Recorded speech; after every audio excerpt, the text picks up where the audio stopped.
Tribunal de Contas já alertou, né, o próprio IGES da Secretaria de Saúde, que essa prática carece de amparo legal, de acordo com a determinação do Tribunal de Contas, e que, inclusive, gestores podem ser responsabilizados por, né, uma prática que é notoriamente ilegal. O relatório também aponta que a Secretaria não conseguiu acompanhar adequadamente a execução do contrato de gestão. Isso a gente também presenciou aqui nas audiências que a deputada Paula conduziu brilhantemente aqui pela Comissão de Fiscalização e Transparência. E aí uma pergunta, né? Qual é os motivos que levam a essa dificuldade também de acompanhamento pela Secretaria de Saúde? Ele é fundamental porque o IGES é uma contratada da Secretaria de Saúde e, obviamente, precisa prestar o conjunto dos esclarecimentos para permitir que a fiscalização seja feita da melhor maneira possível. E aí, né, por que os relatórios de acompanhamento também quadrimestral e anual não estavam disponíveis no próprio sítio eletrônico do IGES, descumprindo a lei de acesso à informação, e se esses relatórios já se encontram disponíveis atualmente.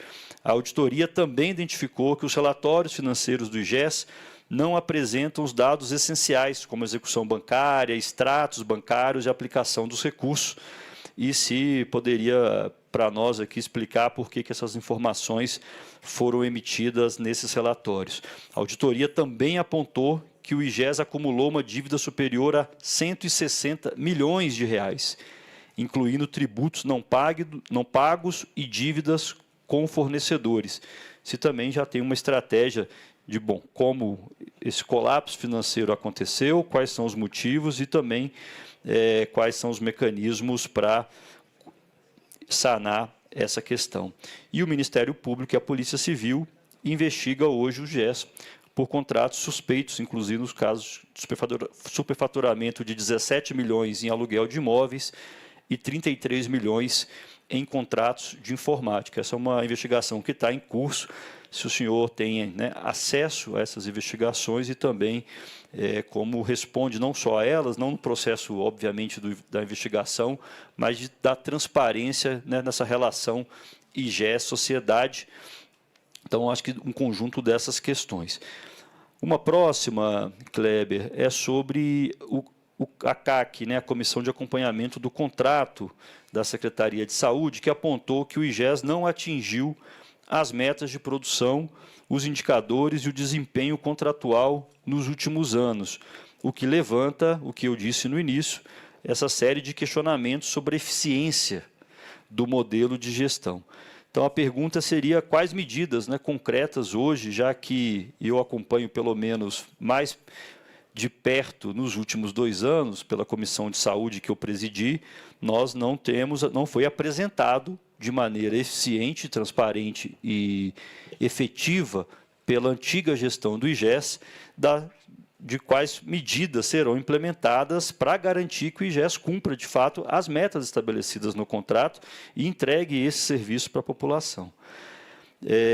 Uma outra questão é sobre a relação IGES também Secretaria de Saúde e a falta de sintonia entre contratante e contratada, de ações descoordenadas, né, e alguns desmontes de serviços essenciais. A pergunta é como garantir que o hospital de base, que é uma grande referência, não só do atendimento de saúde, mas também do ponto de vista da sua história, como hospital, escola, já foi dito aqui, e outras unidades do IGES podem operar de maneira integrada à Secretaria de Saúde, assegurando a continuidade do serviço, como, por exemplo, tem sido relatado por vários trabalhadores, por exemplo, a falta até hoje de comunicação entre os prontuários do IGES e os prontuários da Secretaria de Saúde, e que, inclusive, estão previstas no próprio contrato de gestão. Como resolver um problema que nos parece ser simples, né, do ponto de vista da sua integração, passados 6 anos. Nós não estamos falando de um contrato aqui que vai começar agora, ou o primeiro presidente do IGES, é o 8º presidente do IGES. Em agosto de 2024, os servidores do IGES foram afastados por 30 dias após serem citados em investigação da Polícia Civil sobre o recebimento de propina. De novo, eu coloco isso aqui, viu, Kleber? Porque eu acho que esses são notícias que a gente tem tido, né, sempre, infelizmente, escutado, lido no noticiário. Eu acho que os mecanismos, né, para fortalecer controle interno, coibir práticas dessa natureza são fundamentais até para a gente apresentar para a sociedade, para que a gente tire. E aí, talvez, das contradições da vida, né, o delegado de polícia tirar o IGES das páginas policiais, infelizmente, nos últimos 6 anos. Em maio de 2024, também houve nova denúncia contra ex-gestores do IGES. Cito aqui o Francisco Araújo e o Sérgio Luiz Costa, externaram réus por suspeitas também de superfaturamento em contratos para fornecimento de leitos de TI, também, né, no rol dessas medidas e ações que são importantes para a gente poder combater esse tipo de questão. E mais uma questão sobre gestão. Hoje, e a gente, no ano passado, Kleber, a partir dos estudos da Comissão de Saúde, junto com a Comissão de Orçamento e Finanças, para debater o Orçamento Federal, identificamos que hoje há repasses do Fundo Constitucional do Distrito Federal para o IGES. Eu pergunto se teve ou tem alguma pretensão de alterar o contrato para permitir essa destinação, já que no contrato atual, no nosso entendimento, é vedada essa aplicação, porque o contrato ele deixa nítido que o orçamento do IGES é fruto do orçamento geral do Distrito Federal e já tem entendimento, inclusive, no Supremo Tribunal Federal, com resolução do ministro Fachin, por exemplo, que determina, né, entendimento de que o Fundo Constitucional faz parte do orçamento federal. Apesar de ser repassado, mas ele não entra no orçamento do Distrito Federal, ele faz parte do orçamento federal. Então, acho que é uma de questões jurídicas, legais, que é preciso também, que são importantes até do ponto de vista do controle social. Temos muita dificuldade, por exemplo, de acessar dados, informações aqui nessa Casa de Leis, que é onde o IGES, onde a Secretaria de Saúde, inclusive, presta contas com os recursos oriundos do Fundo Constitucional. Tem mais dificuldade de transparência, de acessar essas informações, então, acho que isso é uma questão para nós também importante. Eu coloco, no geral, essas questões, né, reforçando sobre o ajuste das metas do IGES. Eu acho que isso é fundamental para que a gente possa poder, inclusive, continuar num processo de aprimoramento, de avaliação. Eu não falo do IGES porque eu não acredito, viu, Kleber, infelizmente, que o IGES vai dar conta desses desafios. Eu defendo aqui, já disse uma série de vezes, um outro modelo de gestão de saúde. Eu lamento que o governo do Distrito Federal insista nesse processo, porque o IGES tem tido um orçamento cada vez maior.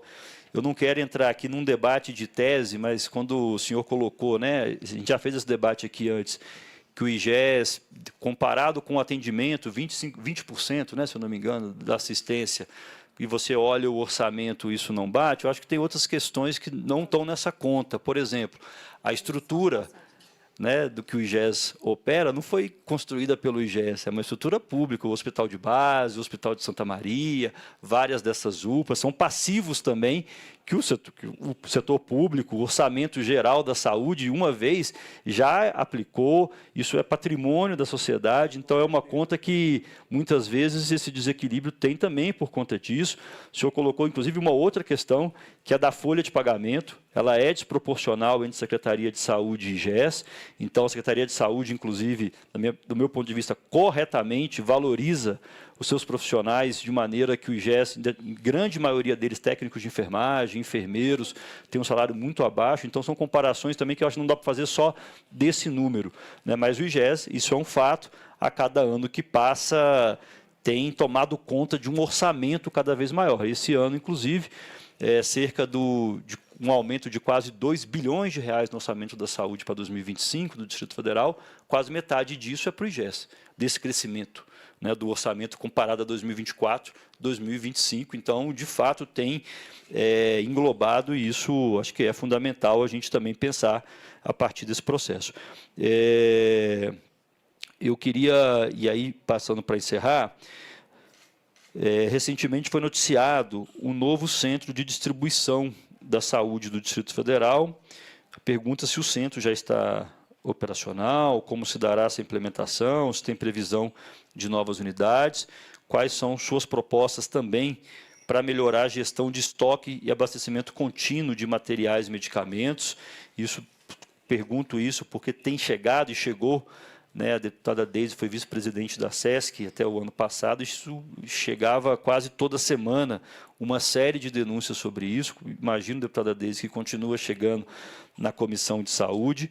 E, por fim, sobre a questão de recursos humanos, Kleber, o índice de turnover, né, a rotatividade de pessoal, que é esse nome dado ao fluxo de entrada e saída de trabalhadores na empresa, pensando o IGES não como uma empresa, mas nesse processo de um serviço prestado, o índice nacional é de 2,25% para os hospitais privados. A meta para o IGES é de até 50%. Então, me parece que essa troca, né, da metade, né, de até 50%, caso for prevista a meta que foi apresentada, a cada 3 meses, totalmente inadequada quando a gente fala de um serviço de prestação continuada, muitas vezes, na saúde, né, qual o critério, né, justifica a adoção desse processo. E, por fim, a última questão, o IGES tem, e a gente tem observado, tem uma série de contratos com empresas terceirizadas, que, por sua vez, subcontratam outras empresas, né? O que gera quarteirização e até, muitas vezes, quinteirização do serviço. Se no seu plano de gestão tem algo para garantir que os contratos sejam cumpridos corretamente e também mecanismos para impedir cada vez mais que esses processos de quarteirização e quinteirização aconteçam, porque a gente tem notoriamente observado que toda vez que tem, né, quarteirização, quinteirização e subcontratação de outras empresas, o recurso público também vai se perdendo nesse processo dos contratos e, obviamente, se torna ainda mais ineficiente o atendimento para a população e, fundamentalmente, um prejuízo cada vez maior para os trabalhadores, né, os servidores que estão lá na ponta, que vão tendo direitos também sociais, trabalhistas reduzidos.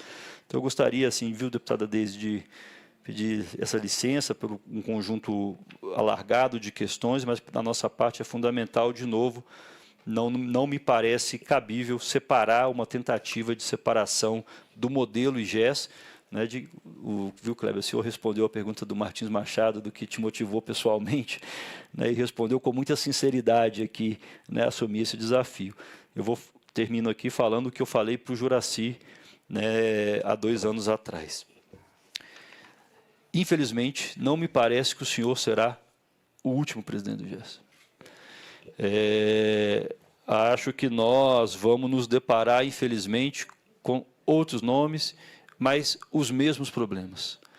Porque, na minha opinião, não está, e nem poderíamos atribuir, porque eu acho que isso seria uma grande injustiça, a uma pessoa, no caso agora o senhor, a responsabilidade de resolver um problema de modelo. Eu acho que isso é fundamental para quem nos escuta, para quem nos assiste. A saúde pública do Distrito Federal vive uma grave crise hoje. Um caos generalizado. Na minha opinião, mas não só na minha, de vários estudiosos do tema de gestão de saúde, nos vários processos que estão, inclusive, hoje, nos órgãos de controle, Ministério Público de Contas, Ministério Público do Distrito Federal, Tribunal de Contas do Distrito Federal, Controladoria Geral da União, indicam e mostram que esse modelo é ineficiente. Ele não entrega aquilo que foi prometido há 6 anos. Mais eficiência, mais agilidade para contratar, mais facilidade para comprar medicamentos e menos tempo de espera para a população. O que nós observamos nesses 6 anos é exatamente o oposto disso, com baixíssima capacidade de transparência e controle social. Então, por isso que eu termino aqui, e obviamente não tenho e não vou jurar, porque eu acho que seria injusto da nossa parte atribuir a uma pessoa, a um CPF, tentar resolver um problema que, na minha opinião, é estrutural, é de modelo. Por isso eu justifico, viu, deputada Deise, e continuo defendendo, nós precisamos acabar com o IGES. Nós precisamos pensar um novo modelo de gestão do SUS no Distrito Federal, da nossa saúde pública, pelo bem da população do Distrito Federal, que hoje, infelizmente, é quem está pagando uma conta muito cara.